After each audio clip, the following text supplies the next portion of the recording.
At dawn on December the 1st, 1948, on Somerton Beach in Adelaide, Australia, a man was found. He was well dressed, propped against a seawall, a half-smoked cigarette resting on his collar. He looked peaceful, as if asleep, but he was dead. The tags on his clothing were cut off. He had no wallet, no identification. His pockets held only a bus ticket, a train ticket, a comb, and a pack of chewing gum. He was a ghost. This is the story of the Somerton man, a mystery that begins not with a crime scene, but with a void, an identity deliberately erased. The autopsy revealed no obvious cause of death. His organs were congested with blood, a sign consistent with heart failure, but the pathologist, Dr. John Dwyer, suspected poisoning. A poison so subtle, so fast-acting, that it left no trace. Digitalis and strophanthine were suggested, but never proven. The man's last meal, a pasty, showed no signs of contamination. He hadn't been assaulted. He hadn't drowned. He simply stopped existing. This wasn't just a death. It was a clinical, almost perfect removal. The question wasn't just how he died, but why was it made to look so natural? The first real clue came a month later. A brown suitcase checked into the Adelaide railway station's cloakroom the day before the body was found. The luggage tag had been removed. Inside, more clothes with the tags snipped off. But the investigators found a name, T. Keane, written on a tie, a laundry bag, and a singlet. A breakthrough? No. No T. Keane was ever reported missing in any English-speaking country. The name was another dead end, another piece of misdirection. But why go to the trouble of leaving a fake name?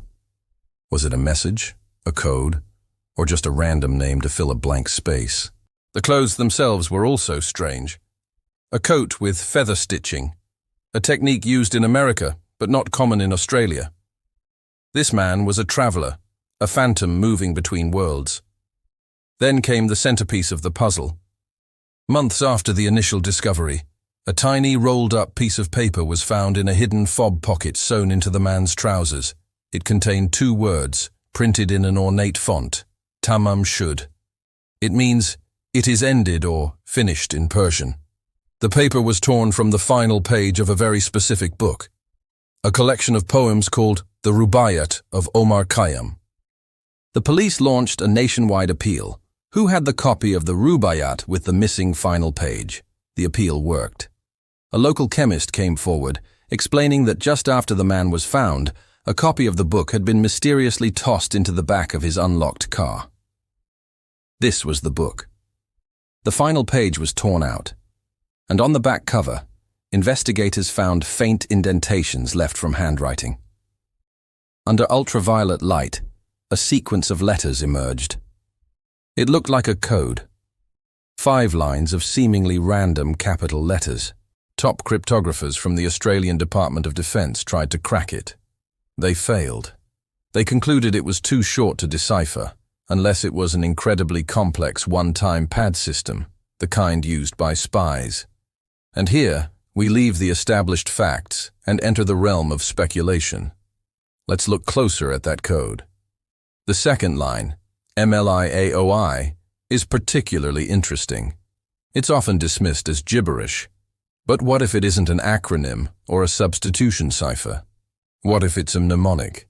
Consider the medical context, the suspected untraceable poisons. In pharmacology, mnemonics are common. Could MLIAOI stand for a chemical formula or a sequence of compounds? Monoamine level inhibition and oxidase inhibition. It sounds technical, but it points to a very specific class of chemicals that can induce cardiac arrest without leaving a clear trace. Perhaps the code wasn't a message for someone else, but a formula for himself, a recipe for a quiet exit. The book also contained a phone number belonging to a nurse named Jessica Jo Thompson. She lived just a short walk from Somerton Beach. When questioned, she was evasive, almost fainting when she saw the plaster cast of the man's bust. She denied knowing him, yet admitted she had once owned a copy of the Rubaiyat and had given it to a man named Alfred Boxall during World War II. For a moment, it seemed the case was solved. The Somerton man was Alfred Boxall. But the authorities found Boxall. He was alive and well, and he still had the copy of the Rubaiyat Jessica had given him, complete with the Tamam Shud page intact. This is where the official narrative hits a wall. But the inconsistencies pile up. Why was Jessica Thompson so terrified? Why did she lie about not knowing the man if that's what she did? Her daughter Kate would later claim on public television that she believed her mother knew the Somerton man, that she was a spy, and that the Somerton man was the father of her half-brother, Robin. Robin Thompson, notably, had rare genetic traits, hyperdontia, extra teeth, and an ear structure that matched the Somerton man's. The odds are astronomically low. A coincidence? Or a hidden lineage? Let's propose a more radical theory. We've been assuming the Somerton man was the target. What if he was the instrument? Look at the location. Somerton Beach is just miles from Woomera, a top-secret Anglo-Australian rocket testing range established in 1947. In the nascent Cold War, Woomera was a prime target for Soviet intelligence. Now consider Alfred Boxall. He wasn't just any soldier. He was a lieutenant in a North Australian transport unit during the war, with deep knowledge of logistics and military movements. After the war, he worked at a maintenance depot near Woomera. Here's the hypothesis. The Somerton man was not a lone spy, but part of a sleeper cell activation. His death wasn't the mission, it was a signal.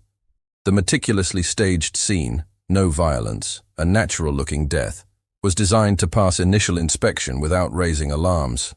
The book, the code, the T-Keen tags, they were all part of a legend, a fabricated backstory meant to be discovered, but to lead nowhere.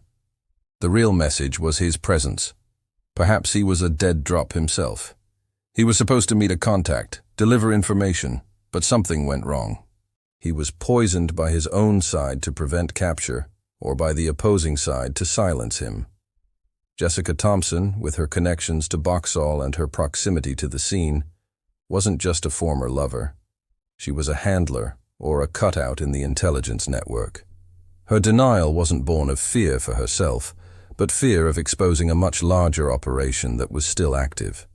Her giving the book to Boxall wasn't a romantic gesture, it was a standard intelligence practice for establishing contact credentials. But let's push this even further.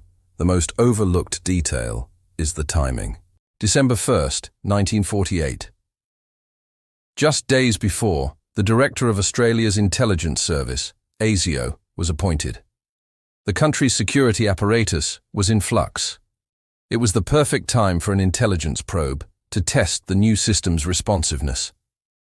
What if the entire Somerton man affair was a dangle operation run by a Western intelligence agency like MI6 or the CIA? They create a phantom agent, give him an unsolvable backstory, and sacrifice him on Australian soil. The goal? To see how Australian authorities react. Do they identify the espionage links? Do they crack the code? Do they connect the dots to Woomera? The operation served as a live-fire exercise to gauge the competence of a new ally's counterintelligence capabilities. The Somerton man wasn't a failed spy. He was a successful pawn. His death was the entire point. Decades have passed. The clothes have disintegrated. The witnesses are gone. In 2022, DNA analysis suggested the man might be Carl Charles Webb, an electrical engineer from Melbourne. But this identification only deepens the mystery. Webb had a wife he had separated from, and he had a fascination with poetry. But why fake his death in such an elaborate manner? Why end up on a beach in Adelaide with his identity stripped away? If he was just a man running from his life, why the spycraft? Why the untraceable poison? Why the unbreakable code? The name Charles Webb doesn't close the book. It just starts a new chapter. Was Webb recruited into intelligence? Because of his engineering background, which was valuable for understanding the rocket technology at Woomera. Did he get in too deep? The Tamam Shud, "It is ended," takes on a chilling new meaning. It wasn't just the end of a poem or the end of a life. It was the end of a mission, the end of an identity, and the beginning of a mystery that continues to challenge us, reminding us that sometimes the most bewildering stories are the true ones.